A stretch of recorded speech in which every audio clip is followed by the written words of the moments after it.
ഓം അമൃതേശ്വര്യൈ നമ. അർച്ചനയും ധ്യാനവും കഴിഞ്ഞു. അന്ന് ആ സാധക ഉപവാസവും എടുത്തു. ഇതൊക്കെ ചെയ്തു കഴിഞ്ഞതിന് ശേഷം അമ്മയുടെ സന്നിധിയിലും എത്തി. പക്ഷെ ഒരിക്കൽ പോലും അമ്മ അവരെ ഒന്ന് നോക്കുക പോലും ഉണ്ടായില്ല. അവർക്ക് വലിയ സങ്കടമായി. ഉറങ്ങാൻ കിടക്കുമ്പോൾ തോന്നി, ഈ സാധനയൊക്കെ ചെയ്തിട്ട് എന്താണ് പ്രയോജനം? അന്ന് ഒരു സ്വപ്നം കണ്ടു. അമ്മ അരികിൽ വന്ന് അരുളി, ഇന്ന് നീ അർച്ചന ചെയ്തു, ധ്യാനിച്ചു, ഒരു നാമം ചൊല്ലിയപ്പോഴെങ്കിലും എന്നെ നീ ഓർമ്മിച്ചുവോ? ഒരു പുഷ്പമെങ്കിലും മന്ത്രപൂർവ്വം എൻ്റെ പാദത്തിൽ മോൾ അർച്ചിച്ചുവോ? അതോടെ അവർ ഉണർന്നു. തൻ്റെ പ്രശ്നമെന്തെന്ന് അമ്മ തന്നെ അറിയിച്ചതായി അവർക്ക് ബോധ്യപ്പെട്ടു.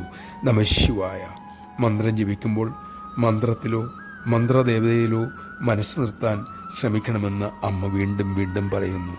നിരന്തരമായ ശ്രമത്തിലൂടെ നമുക്കതിന് സാധിക്കും എന്നമ്മ ഉറപ്പു തരുന്നുമുണ്ട്. നമുക്ക് വെച്ച് മുന്നേറാൻ ശ്രമിക്കാം. അമ്മ നമ്മെ അനുഗ്രഹിക്കട്ടെ.